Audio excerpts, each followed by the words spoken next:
Assalamualaikum warahmatullahi wabarakatuh. Salam sejahtera untuk kita bersama. Perkenalkan, saya Daniel Jusari SHMH, salah satu dosen pada program S1 Administrasi Publik dari Sekolah Tinggi Ilmu Administrasi LPPN Padang. Video ini saya buat sebagai bentuk pernyataan diri dalam unjuk kerja Tridharma Perguruan Tinggi atau PDD UKT-PT tahun 2026 sebagai kelengkapan sertifikasi dosen. Saya merupakan dosen pengampu mata kuliah Sistem Hukum Indonesia, Hukum Administrasi Negara, Hukum Bisnis, dan Pendidikan Anti Korupsi. Fokus utama dari video ini adalah menjelaskan isi dan implementasi dari rencana pembelajaran semester atau yang dikenal dengan RPS pada salah satu mata kuliah yang saya ampu, yaitu Sistem Hukum Indonesia. Hal ini sejalan dengan background pendidikan saya yang merupakan Magister Ilmu Hukum. Secara rinci, video ini bertujuan untuk menjabarkan isi RPS dalam bentuk aktivitas nyata perkuliahan, capaian pembelajaran yang harus dipenuhi, metode pembelajaran yang menggunakan metode DIA, yaitu Delivery, Interaction, dan Assessment dalam proses pembelajaran baik secara offline ataupun online, serta metode Think, Pair, and Share yang mendorong agar mahasiswa mampu berpikir mandiri, berpasangan untuk berdiskusi, lalu berbagi hasil diskusi di kelas melalui pendekatan student-centered learning yang menempatkan mahasiswa sebagai pusat dari proses pembelajaran, serta menjabarkan proses penilaian dan asesmen yang dilakukan.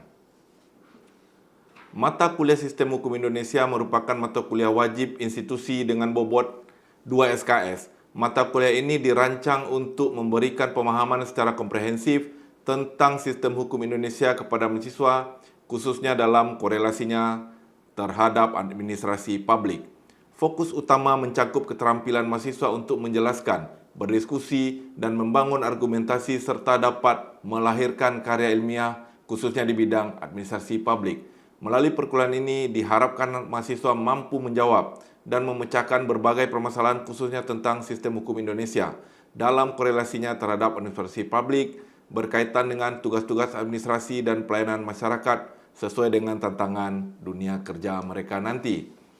Mata kuliah ini dirancang untuk memperoleh 4 capaian utama pembelajaran. Pertama, mahasiswa sebagai warga negara Indonesia memiliki rasa nasionalisme dan cinta tanah air yang bangga dengan sistem hukum Indonesia. Kedua, mahasiswa dapat menguasai konsep, prinsip, dan aplikasi berbagai pendekatan, strategi, metode, dan model pembelajaran dalam ilmu pendidikan, khususnya tentang pendidikan sistem hukum Indonesia.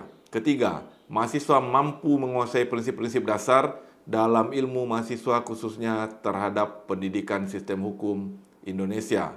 Keempat, mahasiswa mampu menerapkan pemikiran logis, kritis, sistematis, dan inovatif dalam konteks pendidikan sistem hukum Indonesia. Secara lebih rinci, perkuliahan ini dibagi ke dalam 16 minggu pertemuan, dimulai dengan penjelasan hakikat dan karakteristik sistem hukum Indonesia, penjelasan tentang kaidah dasar dalam pembentukan hukum dan sumber hukum di Indonesia, penjabaran tentang perkembangan dan sejarah sistem hukum di Indonesia, penjelasan tentang perbedaan komponen-komponen dalam sistem hukum Indonesia, dan penjelasan tentang unsur-unsur konstruksi sistem hukum Indonesia. Adapun ujian tengah semester dilaksanakan pada minggu ke-8.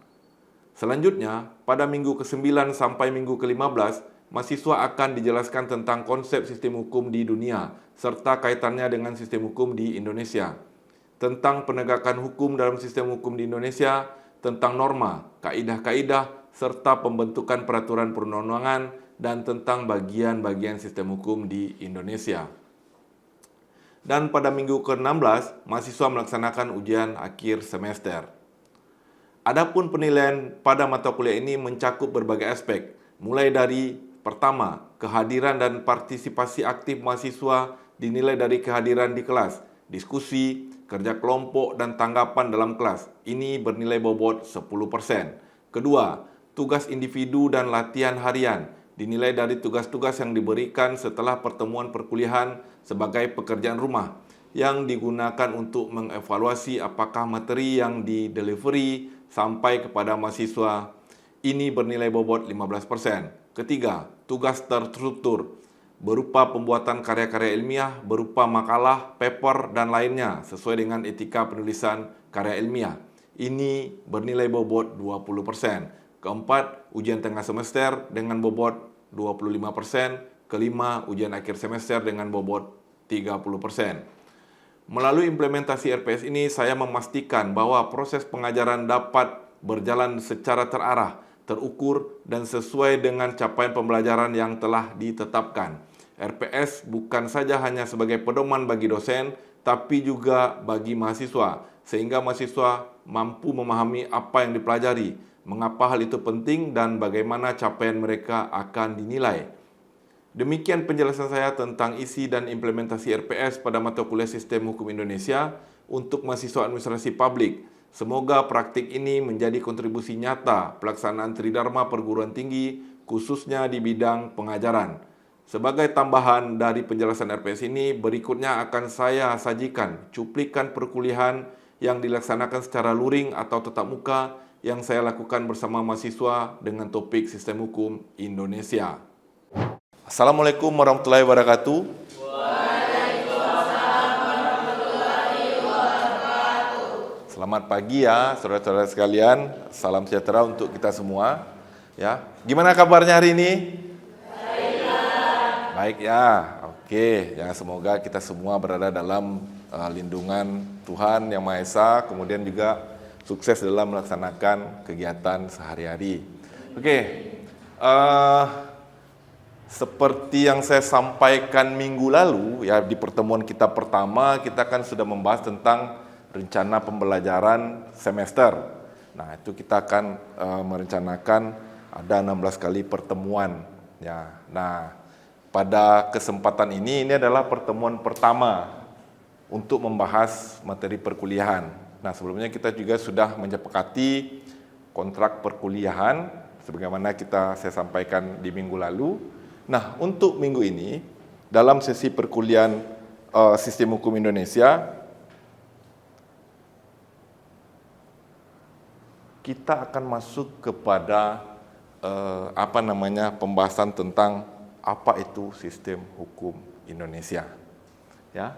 Nah, untuk itu kita mesti tahu dulu apa itu yang dimaksud dengan hukum.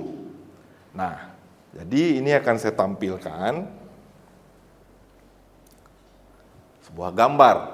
Nah, apa itu hukum? Ketika saudara-saudara browsing di handphone atau di internet atau melalui media-media lainnya, biasanya kalau kita ketik keywordnya hukum, akan menampilkan gambar seperti yang saya tampilkan di depan. Betul apa salah? Betul ya. Nah, sekarang kalau kita ketik keywordnya hukum, tampil gambar itu, apakah gambar ini bisa mendeskripsikan hukum menurut saudara? Coba, saya minta peran aktifnya. Apakah gambar itu bisa mendefinisikan tentang hukum? Coba, misalnya gambar ini menyatakan, oh hukum itu begini Pak menurut gambar ini. Coba, siapa yang bisa bantu saya? Silakan sebutkan namanya. Saya Ayla Krisna, Pak. Ya, oke silakan, makasih. Artinya kan ada timbangan ya. Ya. Nah, timbangan itu buat baik dan buruknya suatu sifat. Oke. Jadi kalau misalnya di kanan lebih berat, berarti itu dia baik. Oke. Kalau di kiri berarti dia tidak baik. Jadi itu menandakan baik atau tidaknya tindakan itu. Oke, jadi menurut Ayla Trisna, hukum itu adalah timbangan baik buruknya seseorang, begitu ya? Oke, beri tepuk tangan dulu mungkin. Ada yang lain? Ada mungkin pemikiran lain dari gambar itu, Pak? Itu kan ada matanya ditutup. Itu kenapa kok perempuan? Kenapa nggak laki-laki? Mungkin. Ayo. Atau mungkin secara spontan aja ketika mendengar hukum yang terlintas apa? Oh, hukum itu Pak. Nah, dikaitkan dengan gambar ini. Ada yang bisa bantu? Ayo.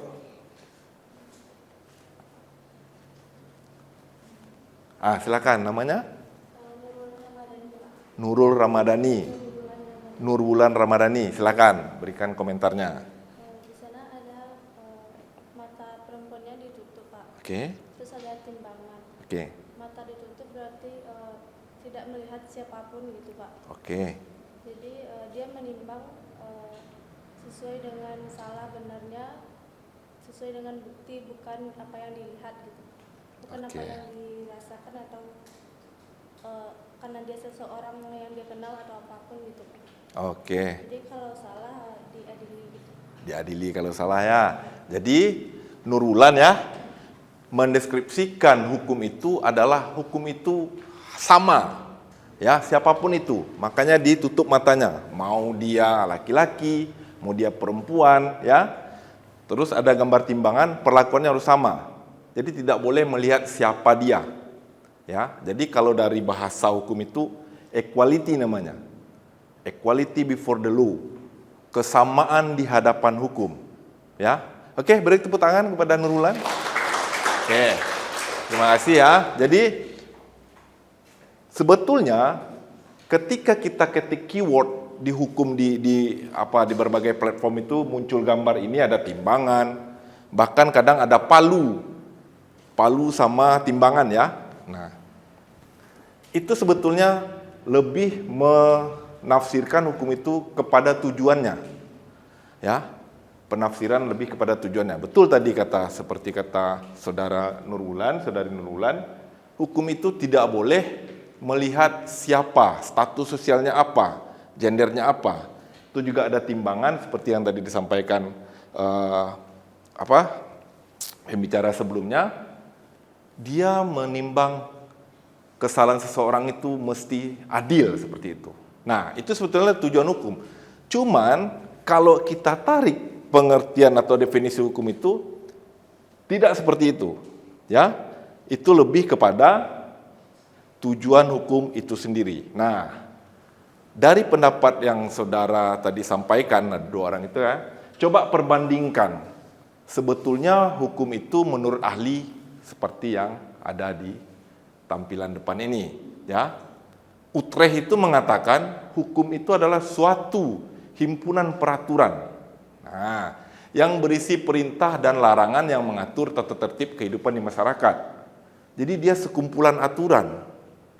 Tujuannya apa? Mengatur kehidupan masyarakat dan harus dipatuhi oleh setiap individu karena pelanggaran akan pedoman itu akan menimbulkan sanksi. Jadi hukum itu adalah ada kumpulan aturan yang mengatur tentang kehidupan bermasyarakat atau kehidupan antar warga negara. Kemudian ketika dilanggar, dia ada sanksi dari lembaga pemerintah. Itu menurut Utrecht.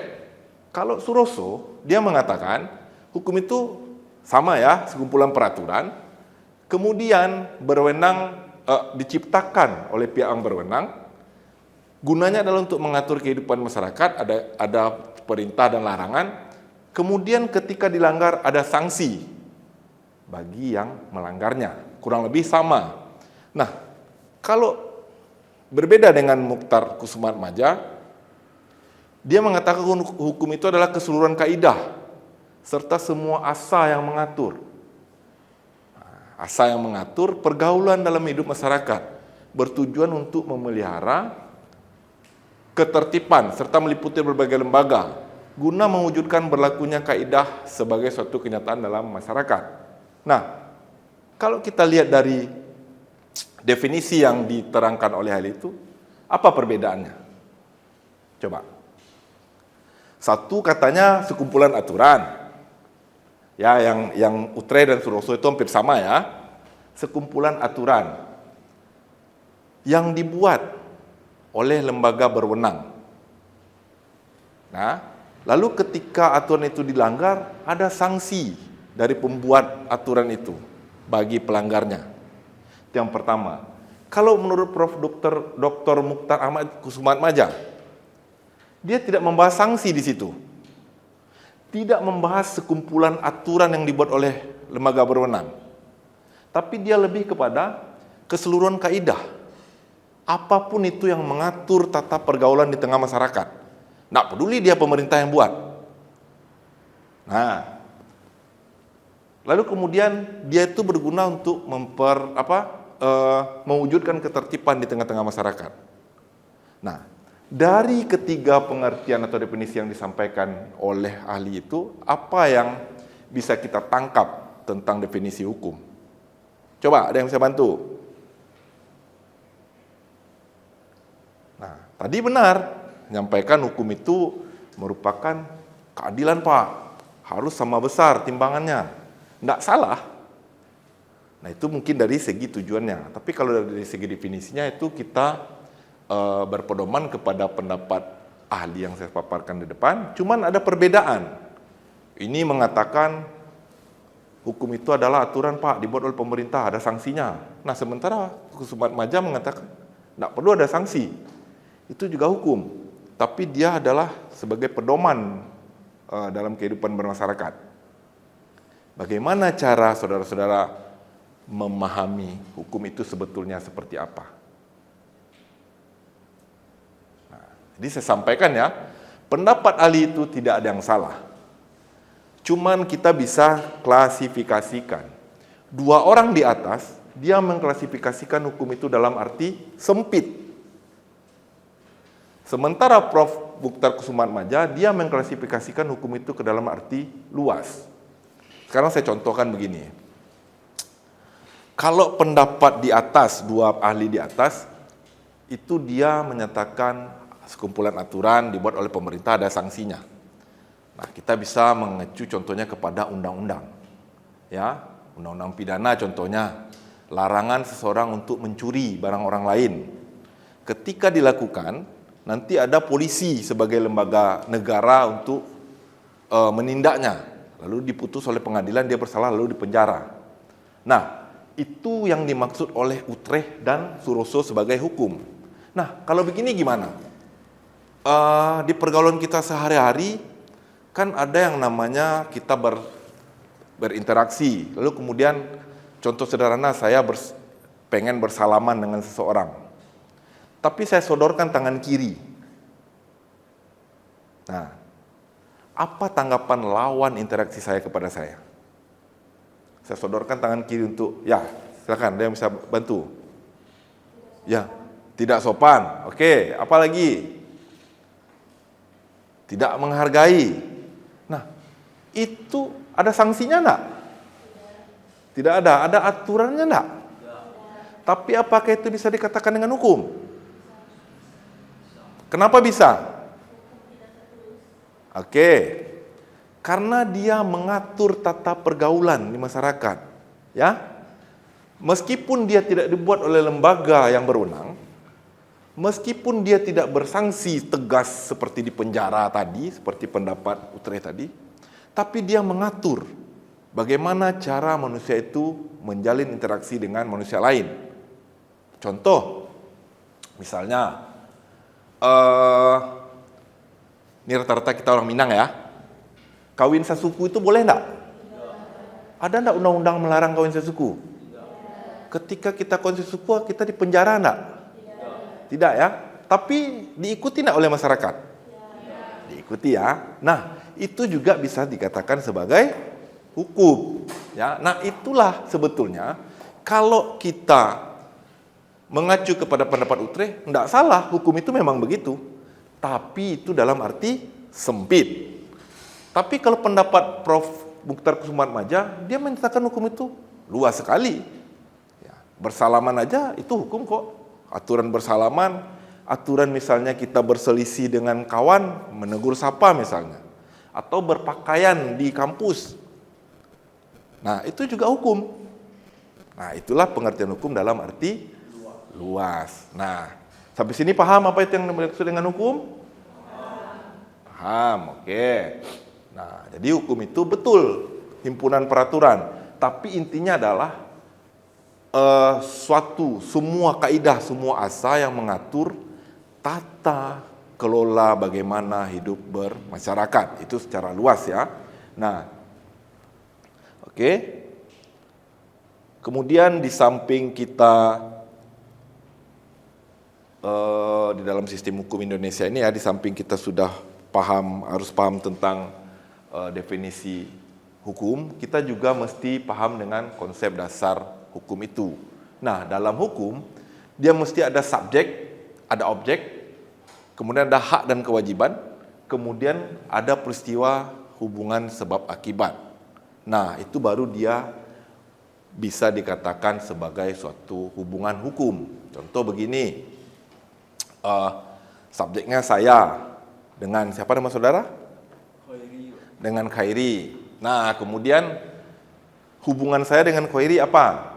Mahasiswa dengan dosen. Apa hak dan kewajiban saya? Saya memberikan pengajaran, Khairi berhak menerimanya. Jadi hak itu hubungan timbal balik ya. Kemudian kewajiban si Khairi apa? Membuat tugas, masuk tepat waktu, segala macam. Nah, kemudian apa peristiwanya? Peristiwa hukumnya? Ya, interaksi belajar mengajar ya. Kemudian ketika Khairi terlambat, tidak boleh masuk misalnya. Nah, itu kan sebagai sanksi bagi dia. Nah, itu adalah suatu peristiwa hukum, ya. Nah, karena di situ subjeknya ada, objeknya apa? Objeknya ya kesepakatan kita belajar mengajar ini. Datang tepat waktu, itu objeknya.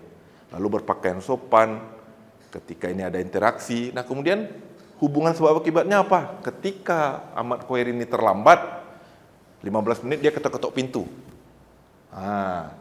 Tidak bisa lagi masuk, karena kita sudah komitmen. Nah, itu bisa dikatakan sebagai konsep dasar hukum secara sederhana. Nah, mungkin nanti saudara-saudara bisa memperluas cakupannya. Ya, hubungan apa lagi? Jual beli. Apa subjeknya jual beli? Ada penjual, ada pembeli. Objeknya apa? Barang, misalnya handphone, laptop misalnya, atau apapun. Kemudian apa hak dan kewajiban? Si penjual tentu membayar uang. Si penjual tentu menyiapkan barang. Si pembeli menyiapkan uang. Nah, kemudian apa peristiwa hukumnya? Ketika si pembeli menyerahkan uangnya, barangnya diserahkan oleh si penjual. Sebab akibatnya apa? Terjadi perpindahan kepemilikan atas barang itu, ya. Oke. Sampai di sini ada pertanyaan? Pengertian hukum aja. Kalau tidak ada, kita lanjut. Nah, baru kita bahas tentang sistem. Ya. Ini saya tampilkan ya. Apa itu yang nampak di situ? Sepeda. Apa pula tuh Pak? Sepeda kok dikaitkan dengan sistem? Ada yang bisa bantu? Kok Bapak ini bahas sistem tapi yang ditampilkannya sepeda?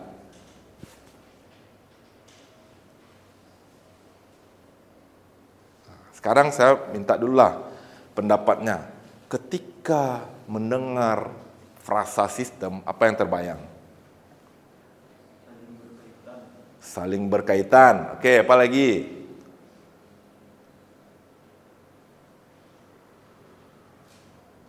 Ayo. Kenapa saya tampilkan itu? Oke, jadi saya tampilkan itu bisa kita namakan sistem penggerak sepeda. Apa yang ada di situ sehingga sepedanya bisa berjalan? Ada rantai. Kemudian ada gearnya ya. Ini ada gearnya, ada pedalnya. Kemudian ada roda depan dan belakang, ada rangkanya. Baru kemudian sepeda itu bisa dipergunakan untuk berjalan. Belum bisa berjalan. Siapa yang menjalankannya? Ada manusianya. Nah, oke. Jadi kalau kita bicara tentang sistem itu, apa yang kita bisa tangkap dari sini? Bagaimana cara sepeda itu bisa jalan? Jadi harus ada apa tadi? Ada roda, ada gear, ada pedal, ada rangkanya, ada tempat duduknya, ada rodanya 2, terus ada manusianya, baru bisa jalan. Nah, itu kan dikatakan sebuah sistem penggerak sepeda Jadi bisa kita simpulkan, suatu sistem itu ada komponen-komponen dan bagian-bagian yang saling berhubungan. Ya. Dan itu tidak bisa dipisahkan, tidak bisa hilang satu. Kalau hilang satu, tujuannya tidak tercapai. Tujuannya ini apa? Supaya sepeda bisa berjalan. Ketika rodanya satu tidak ada, bisa berjalan? Tidak. Nah, sekarang kalau kita kaitkan dengan hukum tadi,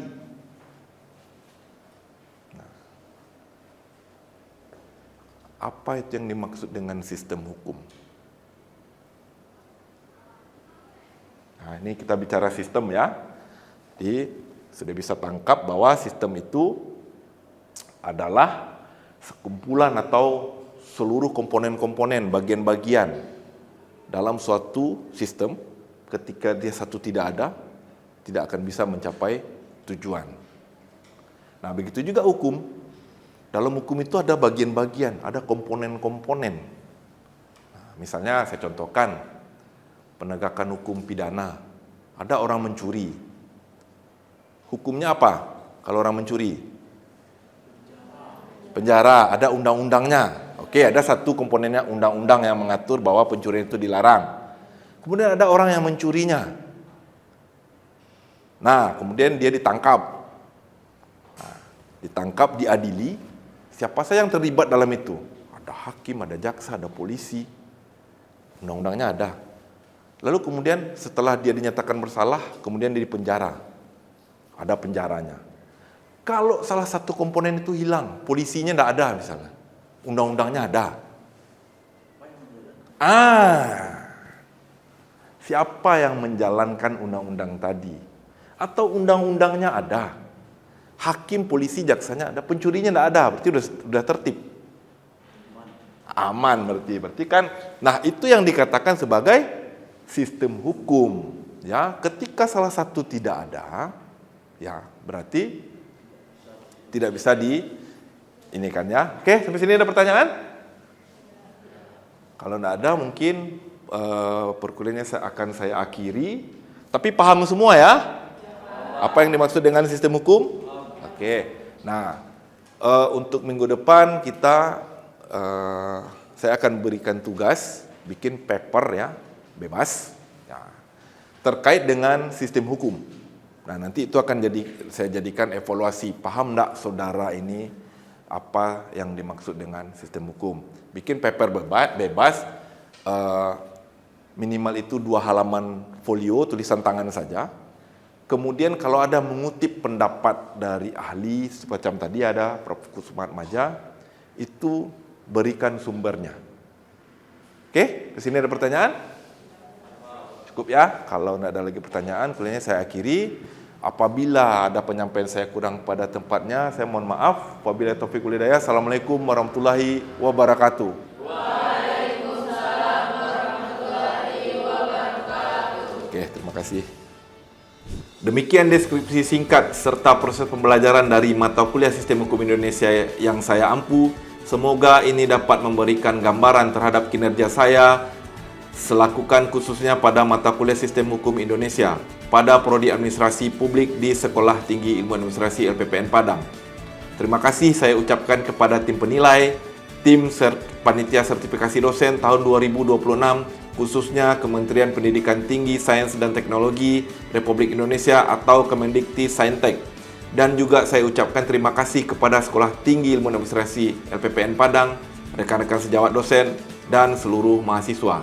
Demikian yang dapat saya sampaikan. Saya mohon maaf atas segala kekurangan. Assalamualaikum warahmatullahi wabarakatuh.